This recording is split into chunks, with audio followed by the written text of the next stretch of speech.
Hey guys, welcome back to my YouTube channel. तो आज हम पोथ सीरीज को फिर से कंटिन्यू करने जा रहे हैं। अगर आपने प्रीवियस चैप्टर्स की एक्सप्लेनेशन ही देखी है तो आप देख सकते हो, प्लेलिस्ट में अवेलेबल है एसेंशियल टू गॉड नाम से, और प्लेलिस्ट का लिंक डिस्क्रिप्शन में भी, तो आप डायरेक्ट वहां पे क्लिक करके देख सकते हो। तो जैसे कि हमने प्रीवियस चैप्टर में देखा था, वो सभी रिफाइनिंग वर्क प्लेस में एंटर कर जाते हैं, वो यहाँ देख रहे होते हैं। वहाँ पे काफी ज्यादा मटेरियल्स रखे होते हैं। लुजिंग वुड के पास जाते और बोलते हैं जो मटेरियल है कुछ अजीब सा है। तो चैप्टर नंबर 274 की स्टार्टिंग होती है। मुमिंगजू बोलती है कि मैं चेक करती हूँ। मुमिंगजू भी एक वुड के पास खड़ी होती है और बोलते है इसकी तरफ देखो ना, जो मार्क्स है इस वुड के ऊपर वो डेविल की फेस की तरह लग रहे हैं। लुजिंग बोलते मैं भी देखता हूँ। पपेट भी वहाँ पे आ जाता है और बोलता है कि ये तो प्रीमेडियल डेथ स्पिरिट वुड है। रिकॉर्ड्स के अकॉर्डिंगली ये जो ट्री होता है इसके ना ही बाक होती है आउटर और ना ही लीव्स होते हैं, ये सिर्फ ब्रांचेस ही होती हैं। लुजिंग बोलता है अगर ऐसी बात है तो ये कुछ ज्यादा रेयर नहीं होते हैं, ये ऐसे तो ग्रेट होली प्लेस में मतलब बरियल प्लेस होंगे बहुत ज्यादा concentrated. In primordial death spirit wood को तो मतलब काफी ज्यादा मिलियन साल लगते हैं बिना किसी मिस्टेक के। पपेट बोलता है तो इसीलिए ज्यादा लोग इसे उगाते नहीं है, तो इसलिए काफी ज्यादा रेयर चीज है, पर हमारे पास इतनी ज्यादा ही है। लुजिंग बोलता है कि प्रीमेडियल डेथ वुड को यूज किस लिए करते हैं। पपेट बोलता है कि इसे नॉर्मल मैचेस की तरह यूज करते हैं। लुजिंग बोलता है क्या? पपेट बोलता है कि जो प्रीमेडियल डेथ स्पिरिट वुड है वो परफेक्ट फ्लेम को क्रिएट करता है, जिसे प्रीमेडियल ट्रू फायर बोला जाता है। ये 3 परफेक्ट फ्लेम में से एक है जिनसे रिफाइन करते हैं वेपन्स को। इस प्रीमेडियल ट्रू फायर के अलावा 2 और भी हैं, एक को यांग क्वान प्योर फायर बोलते हैं, दूसरे को डिवाइन फायर बोलते हैं। मैंने सुना था कि जो यांग क्वान प्योर फायर है वो सिर्फ यांग स्प्रिंग में एग्जिस्ट करती है, और जो डिवाइन फायर होती है वो सिर्फ डिवाइन फायर कोल्डन में बोर्न होती है। लुजिंग सोचता है क्या डिवाइन फायर कोल्डन? Divine fire? वो सोच रहा होता है कि जो ब्लैक फ्लेम है डिवाइन फायर कोल्डन में वो किसी तरह की डिवाइन फायर है, और वो 3 परफेक्ट फायर में से एक है। पपेट हैरान होता है, वो आगे हैरानी से देखता है और बोलता है कि तो रिफाइनिंग फर्नेस है। वो फिर अंदर की तरफ देखता है फर्नेस के।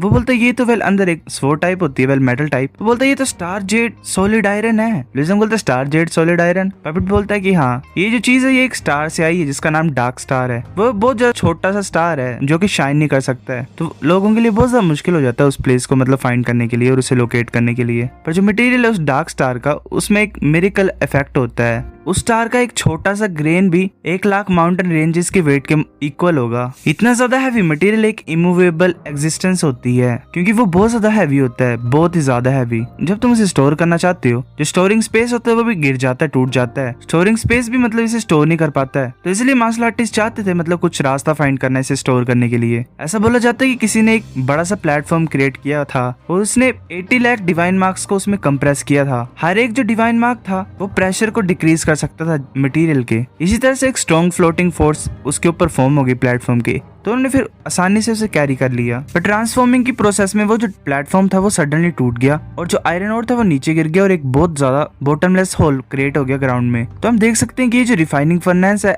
ये काफी ज्यादा प्रेशर को एंड्योर कर रहा है इस फोर्ड एम्ब्रियो के, पर ऐसे एग्जैक्ट नंबर नहीं पता कि कितना की। मुमिंगजू बोलती है अगर ऐसी बात है तो हम इस चीज को कैसे बाहर निकाल सकते हैं और कैसे वेपन क्रिएट कर सकते हैं। पपेट स्माइल करता है और अपने हाथ को अंदर की तरफ डाल देता है और स्वॉर्ड एम्ब्रियो को उठाने की कोशिश कर रहा होता है। वो अपनी पूरी फोर्स लगाता है पर उठा नहीं पाता। लुजिंग बोलता है मैं ट्राई करता हूँ। पपेट बोलता है करो ट्राई। वो पपेट अपने हाथ को खोल के देता है, वेल एक ग्लव टाइप। लुजिंग उसे पहन लेता है और स्वॉर्ड एम्ब्रियो को उठाने की कोशिश कर रहा होता है। उसने 10,000 ड्रैगन स्किल्स की पावर को यूज किया होता है, पर वो जो स्वॉर्ड एम्ब्रियो होती है वो नहीं हिल रही होती है। लुजिंग बोलता है क्या तुम मजाक कर रहे हो? मैंने अपनी सारी स्ट्रेंथ को यूज किया पर मैं फिर भी नहीं उठा पा रहा हूँ। मेरे को लगता है कि अगर हम इसे रिफाइन भी कर लेंगे तो हम इस स्वॉर्ड को यूज ही नहीं कर पाएंगे, तो क्या फायदा होगा इसका। अफू बोलता है कि तुम इस चीज को यूज कर सकते हो। वो एक क्लैम्प टाइप को देता है। लुजिंग बोलता है क्या? ये तो एक वुडन का टूल लग रहा है ना, अगर हम इसे फर्नेस में डालेंगे तो ये जल नहीं जाएगा। अब बोलता है ये वो नहीं है चीज जिससे तुम सोच रहे हो, एक ट्राई तो करो। लुजिंग हैरान होकर बोलता है ये तो ब्लैक स्मिथ का टोंग है, इसका तो कोई भी वेट ही नहीं है। पर इस वर्ल्ड में हर चीज होती है उसका कोई ना कोई वेट होता ही है, पर ये जो चीज मैंने अपने हाथ में पकड़ी है ऐसा लग रहा है कि इसका कुछ वेट ही नहीं है।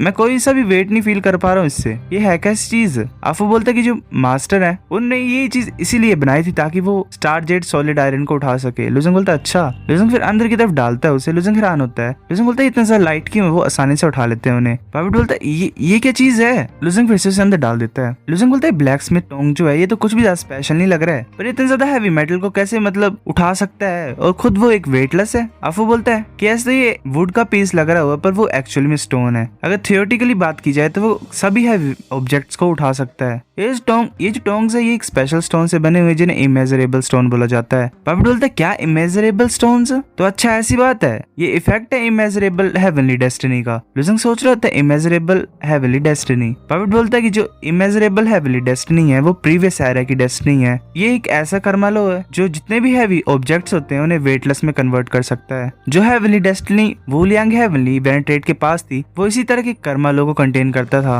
और सेम ही मेरे को लगता है कि इस इमेजरेबल इमेजरेबल स्टोन में भी है। आफू बोलता है हाँ, तुम्हें चिंता करने की कोई जरूरत नहीं है वेट की, पर अगर तुम स्वॉर्ड बनाना चाहते हो स्टार जेड आयरन से तो तुम्हें इस इमेजरेबल स्टोन को यूज करना पड़ेगा बाकी स्वॉर्ड को फोर्ज करने के लिए। फिर मास्टर इसे नॉर्मल वेपन की तरह यूज कर सकते हैं। पापी बोलता है ग्रेट है, मैं एक डिवाइन वेपन को क्रिएट करना चाहता था इससे, तो टूल्स कहाँ पे हैं? अफो बोलता है कि मेरे को फॉलो करो। वो ऐसे मूव कर रहे होते हैं, वहाँ पे सारे वेपन्स होते हैं, वेल टूल्स होते हैं। पापी बोलता है मैं बहुत ज्यादा खुश हूँ, अब मैं इस प्लेस पे हमेशा रहूंगा हर दिन, और कभी न कभी मैं एक स्ट्रॉन्गेस्ट डिवाइन वेपन को क्रिएट कर दूंगा और दोबारा फेमस हो जाऊंगा। लुजंग हंसते हुए बोलता है कि तुम हैप्पी देखते हो, मेरे को बजा खुशी हो रही है, मैं भी स्पेंड करना चाहता हूँ टाइम को यहाँ पे इमोर्टल मेंशन में कल्टीवेट करने के लिए, तो मैं भी ज्यादा तुम्हें तंग नहीं करूंगा। लुजंग फिर ऐसे लाइब्रेरी में चल जाता है, जो बुक्स सीनियर डिसिपल ने उसे सजेस्ट की होती हैं लुजंग उन्हें निकाल लेता है और बोलता है 10,000 लो enemy scripture, thunder tribulation killing और 8 क्रूड फ्लाइंग स्मोक। मैं तीन टेक्निक्स को पहले लर्न करता हूँ जो सीनियर ब्रदर ने मुझे रिकमेंड की है। फिर ऐसे में बार का सीन दिखाई देता है, जुन भी ऐसे प्रैक्टिस कर रही होती है, मुमिंगजू पढ़ रही होती है और लुजंग बैठा होता है और कल्टीवेट कर रहा होता है। लुजंग की बॉडी के अंदर मूवमेंट चल रहे होते हैं प्रीमेडियल की के। फिर हमें 5 साल बाद का सीन दिखाई देता है। वेल काफी ज्यादा इन्होंने टाइम स्किप लिया है। जो वर्ल्ड ट्री होता है वो ग्रो हो जाता है थोड़ा सा। लुजंग बोलता है मैंने ओपन कर लिया है, मैंने 3 ग्रेट हेवनली ट्रिब्यूलेशंस को पास कर लिया है, अब जो मेरा कल्टीवेशन बेस है वो मिडिल स्टेज डिवाइन सीरियलम का है। तब जो इमॉर्टल मेंशन होती है वो ऐसे वाइब्रेट करती है। लुजंग बोलता है जुन क्या हुआ? जुन ऊपर की तरफ देख रही होती है, फिर वो बोलती है कि ऐसा लग रहा है कि जो हेवनली वे है वो द्वारा वाइब्रेट हो रहा है। लुजंग बोलता है ये सडनली क्यों वाइब्रेट हो रहा है द्वारा? क्या कोई और हेवनली वेंटेड मर गया? लुजंग सोच रहा होता है मैंने इमॉर्टल मेंशन में 5 साल मतलब लगा दिए कल्टीवेट करने के लिए, तो मुझे पता नहीं कि आउटसाइड वर्ल्ड में क्या चल रहा है। मैं उस लड़की को पूछूं? मेरे को सिर्फ वैसे पूछना भी है लुयान के वेयर अबाउट्स के बारे में। लुजंग थंडरस रोर ऑर्डर को यूज करता है और बोलता है एक्सक्यूज मी, मैं कुछ क्वेश्चंस पूछ सकता हूँ? वो लड़की सुनती है, फिर बोलती है अच्छा ये तुम हो,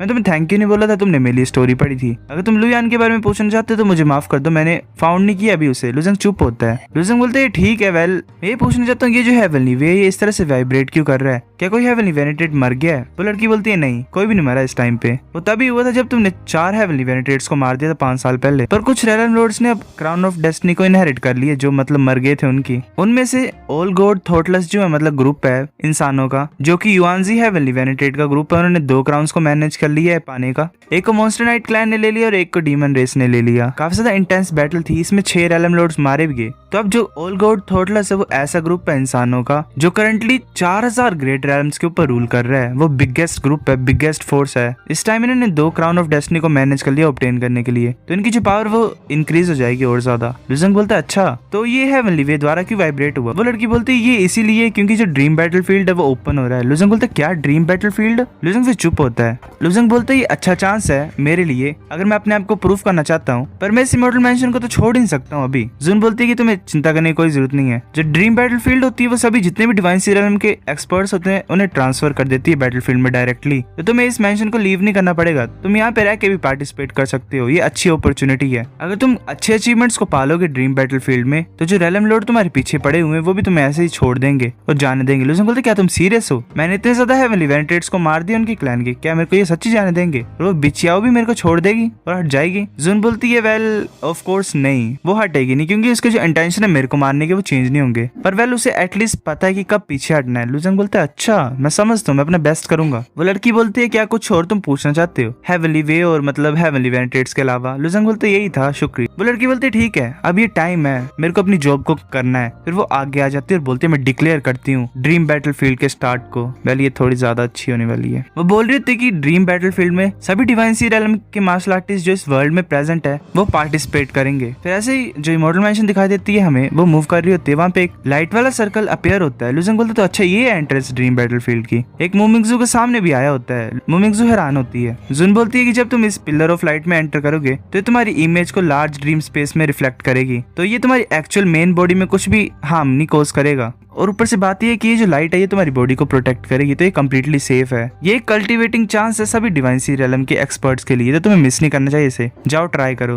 मुमिंगजू बोलते हैं ड्रीम बैटलफील्ड ठीक है। फिर वो ऐसे दोनों मतलब बैठ जाते हैं उस लाइट के पिलर में। सो गाइस चैप्टर नंबर 274 इतने थे। अगर आपको वीडियो पसंद तो लाइक करनी है, लाइक कर दो, शेयर करो दोस्तों के साथ, कमेंट करके बताओ अगर आपको वीडियो कैसी लगी, सब्सक्राइब करो। तब तक के लिए बाय बाय।